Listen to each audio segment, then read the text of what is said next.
एक समय की बात है। एक शहर में हर रात एक विशेष बस चलती थी।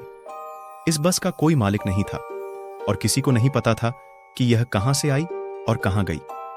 सभी ने कहा कि बस ड्राइवर का चेहरा देखना मुश्किल था, क्योंकि वह हमेशा अंधेरे में छिपा रहता था। एक दिन रामू, एक नियमित बस चालक जो इस शहर में बसें चलाता था, अपनी नियमित ड्यूटी के लिए तैयार हो गया। उनकी बस यात्रा शुरू हुई और जब वह एक सुनसान सड़क से गुजर रहे थे तो उनके सामने एक महिला दिखाई दी। भूतनी ने रामू को देखा और उसके साथ चल दी। पहले तो रामू चौंक गया, लेकिन धीरे धीरे उस महिला ने अपनी कहानी बतानी शुरू कर दी। भूतनी ने कहा कि वह एक राजकुमारी थी जिसे कभी किसी ने नहीं देखा था। तब से उसकी आत्मा इस बस में उस व्यक्ति की तलाश में भटक रही है जिसने उसे दुख दिया और उसे वहां से बाहर निकाला। रामू, जो शुरू में डरा हुआ था, अब भूतनी की कहानी सुनने के बाद उसकी मदद करने का फैसला किया। हर रात यात्रा एक नया मोड़ लेती थी। जब रामू भूतनी के साथ हमें बस में बिठाता था, लोगों को आश्चर्य हुआ कि यह बस चलती कैसे है, लेकिन कभी किसी ने सवाल नहीं उठाया। लोगों का स्वागत बस के उत्साह और डरे हुए चेहरों ने किया, लेकिन कुछ लोगों ने अपनी जिज्ञासा पर नियंत्रण रखा।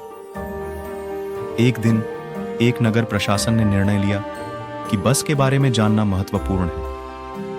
उन्होंने इस रहस्य को सुलझाने के लिए एक जासूस भेजा। जासूस, जिसका नाम राघव था, पहले तो उस पर हंसा और सोचा कि ये सब तो बस कहानियां हैं। रामू को अपने जीवन में एक अनोखा दोस्त मिल गया था जो हर रात बस में उसके साथ घूमता रहता था। जो लोग पहले बस से दूर रहते थे, अब उन्होंने शहर के लोगों के बीच यह खबर फैला दी कि बस में कुछ अजीब हो रहा है।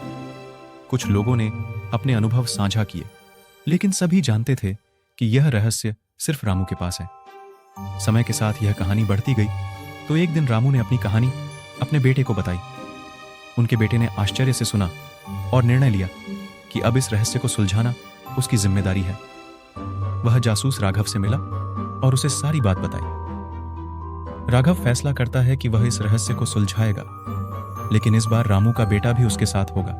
राघव और रामू का बेटा आलोक एक साथ बस में यात्रा करते थे। दोनों ने तय किया कि सबसे पहले वे राजकुमारी की पुरानी हवेली ढूंढेंगे, जहां उनकी आत्मा की मृत्यु हुई थी। जब वे हवेली पहुंचे तो उन्हें लगा कि वह स्थान धूल से भारी है। राघव को अपनी जांच के दौरान कुछ पुराने दस्तावेज मिले, जिससे पता चला कि राजकुमारी का उसके करीबी दोस्त ने अपहरण कर लिया था।